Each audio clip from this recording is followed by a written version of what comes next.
చూడండి ఈరోజు carrot fry చేస్తాను. నేను నా స్టైల్లో ఎలా చేస్తానో చూడండి. ఇది కూడా చాలా ఈజీగానే అయిపోద్ది, చాలా టేస్టీగా ఉంటుంది. క్యారెట్ ఇష్టపడిన వాళ్ళు కూడా తింటారు. ఇదిగోండి ఇలా చిన్న చిన్న ముక్కలు పైన పీల్ చేసేసి పొట్టంతాను చిన్న చిన్న ముక్కలు చేసి పెట్టుకున్నాను. ఇలా ఇదిగోండి ఉల్లిపాయలు కోసి పెట్టుకున్నాను. ఎల్లుల్లిపాయలు ఎంత ఎక్కువ వేసుకుంటే అంత టేస్టీగా ఉంటాయండి. జనరల్ గా నేను ఎల్లుల్లిపాయలు ఎక్కువ వాడతాను. మీరు ఒకసారి ట్రై చేయండి. ఎల్లుల్లిపాయలు కూరల్లో మగ్గిన తర్వాత వేసుకుంటే చాలా టేస్టీగా ఉంటాయి. స్టవ్ అంటించి చూడండి ఆయిల్ పోసాను. దీంట్లో ఇప్పుడు మనం అన్ని తాలింపు గింజలు అన్ని వేస్తాము. వేసి నేను పచ్చి కొబ్బరి వేసి చేస్తాను. ఇప్పుడు పచ్చి కొబ్బరి క్యారెట్ చేస్తాను అనమాట.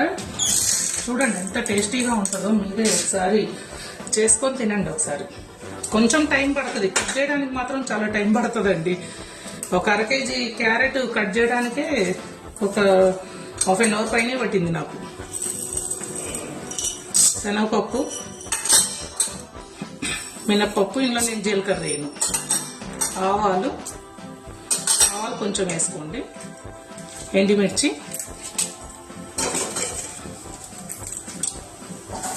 ఎల్లుల్లిపాయలు వేసుకోండి.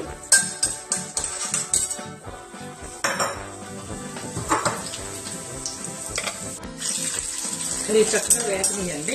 వేగిన తర్వాత ఇందులో ఉల్లిపాయ పచ్చిమిరపకాయలు కట్ చేసుకుని వేసుకోండి.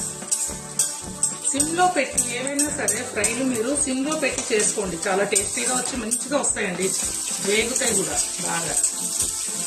మీకు నేను చెప్తా ఉంటాను కదా, మీరు అంటా ఉండొచ్చు మీకు ప్లాస్టిక్ అంటే ఇష్టం ఉండదు కదా, ఈ కట్టర్ ఏంటి మీకు ప్లాస్టిక్ది కొనుక్కున్నారని. యాక్చువల్గా నాకు చక్కెర తీసుకోవాలని ట్రై చేశాను, దొరకలేదు. సో కొంచెం అసలు చేతి కింద ఏది లేదని చెప్పి నేను ప్లాస్టిక్ది ఆన్లైన్లో తెప్పించాను అన్నమాట. చక్కెర ఫ్రై చేస్తున్నానండి. అది దొరికితే ఇది తీసేస్తాను. దీంట్లోనే కొంచెం పసుపు, ఉప్పు వేసేసుకోవాలి. మీరు పసుపు, ఉప్పు కూడా దీంట్లోనే వేయాలి. నేను చెప్తాను కదా, ఉప్పు వేస్తేనే ఇప్పుడు ఇది క్యారెట్ కూడా మెత్తగా మగ్గితే ఉల్లిపాయలు కూడా చాలా గుజ్జులాగా ఇలా ఫ్రై అవుతాయండి. ఎర్రగా ఫ్రై అవి మెత్తగానే వస్తుంది అనమాట ఉప్పు వేస్తే. ఇప్పుడు కూడా టేస్టీగా ఉంటుంది.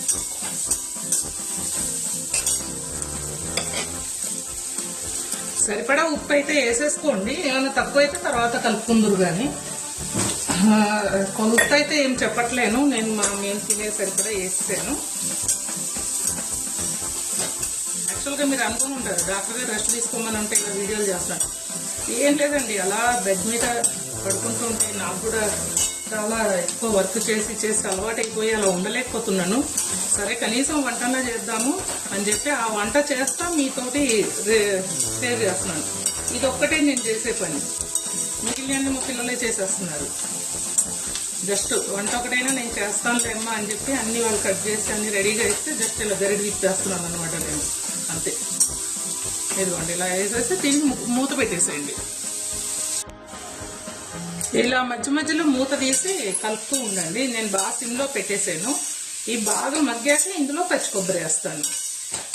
ఇవాళ కూడా హాస్పిటల్కి వెళ్ళాలండి. ఇంకేదో హాస్పిటల్ అంటా వెళ్ళాలి, అందుకే రెడీ అవుతున్నాను. చూసారు ఎంత కలర్ఫుల్గా ఉందో. అసలు కొబ్బరి వేస్తే కూడా చాలా బాగుంటుంది. కొబ్బరి వేస్తే ఇంకా బాగుంటుంది. ఇలా హాఫ్ చెక్క అయితే సరిపోతుంది. ఇప్పుడు ఇది మీరు తురుముకునేది ఉంటే తురిమేసుకోండి, లేదనుకుంటే చక్కగా గ్రైండర్లో చిన్న మిక్సీ జార్లో పట్టేసుకోండి. నీళ్ళు వాటర్ పోయకుండా పట్టేస్తే పొడి పొడిగా చక్కగా వస్తుంది. ఇదిగోండి ఇలా కొబ్బరి ముక్కలని నేను చిన్న జార్లో వేసుకున్నాను. ఎందుకంటే హాఫ్ చెక్కే కదా, కొంచెం పెద్దదైతే నేను తురిమేసేదాన్ని. బట్ ఇది హాఫ్ చెక్కే అని నేను చిన్న జార్లో వేసుకొని మిక్స్ చేసేస్తున్నాను. ఇదిగోండి ఇలా అయితే చాలు. చక్కగా అయింది కదా. ఇలా ముద్ద ముద్ద అవ్వక్కర్లేదు. ఇలా పలుకులుగా ఉంటే బాగానే ఉంటుంది, మీకు బాగుంటుంది టేస్ట్. మరి పేస్ట్ లా చేసినా కూడా అంత టేస్ట్ బాగోదు. చూడండి చక్కగా అయిపోయింది కదా, చక్కగా అయింది కదా. ఇలా మగ్గిన తర్వాత ఒక 15 మినిట్స్ పెట్టండి మధ్యలోకి. ఇప్పుడు ఇందులో పచ్చి కొబ్బరిని యాడ్ చేయండి. వేసాక ఒక 5 మినిట్స్ ఫ్రై చేయండి. చేస్తే ఈ కొబ్బరి కూడా పచ్చిదనం పోతుంది. దీంట్లోనే ఇప్పుడు కారం యాడ్ చేసేసుకోండి.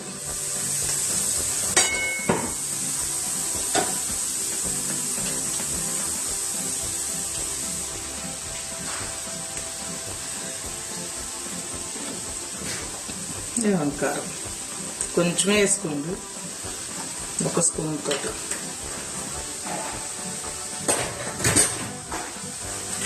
నెక్స్ట్ కొంచెం ధనియాల పొడి అంతే కలిపేసుకొని చూసుకోండి. ఒక 5 మినిట్స్ ఇలా ఫ్రై చేస్తాం. మళ్ళీ మూత పెట్టేసి చూసారు ఎంత కలర్ఫుల్గా ఉందో. కొబ్బరి వేస్తే కర్రీ కూడా చాలా టేస్టీగా ఉంటుందండి. ఒకసారి ట్రై చేయండి, చాలా బాగుంటుంది. దీనికి కాంబినేషన్గా పప్పుచారు పెట్టుకున్న చారు, టమాటా చారు అయినా, అసలు ఆ చారులే అలవాటప్పుడు చక్కగా కూర బ్రహ్మాండం కలుస్తుంది అన్నంలో. అంటే ఇది డ్రై ఫ్రై ఏం కాదు కదా, చక్కగా రైస్లో డైరెక్ట్ కలుపుకొని తినేయచ్చు. చాలా మందికి చారు అట్లా అలవాటు ఉండదు కదా, చక్కగా కూర వేసుకొని తినవచ్చు. మేము రెగ్యులర్గా ఏం పెట్టాను చారు, ఎప్పుడైనా పిల్లలు వాళ్ళు కావాలి అంటేనే పెడతాము. మా పెళ్ళైన కొత్తలో అయితే రెగ్యులర్గా చారు పప్పుచారు డైలీ ఉండేది. ఇలా మళ్ళీ ఒకసారి మూత పెట్టేసుకొని ఒక 5 మినిట్స్ మగ్గనిచ్చేయండి, బాగుంటుంది. చూసారా కర్రీ ఎంత బాగా అయిపోయిందో చక్కగా. ఇంకా ఇప్పుడు కొంచెం ఉప్పు చూసుకోండి, మీకు ఏమన్నా సరిపోలేదు అనిపిస్తే కొద్దిగా ఇక్కడ యాడ్ చేసుకొని 1 నిమిషం కలుపుకొని ఆపేసేయండి. ఇలా సరిపోయింది అనుకుంటే ఆపేసుకోండి. ఇదండి ఈరోజు చిన్ని వీడియో. ఇందులో పెసరపప్పు కూడా వేసుకొని చేసుకోవచ్చు, అది ఇంకోసారి ట్రై చేసినప్పుడు చూపిస్తాను ఎలా వేసుకోవాలని. ఈ వీడియో మీకు నచ్చితే కనుక లైక్ చేయండి, షేర్ చేయండి, సబ్స్క్రైబ్ చేయండి. Thank you for watching. Thank you friends.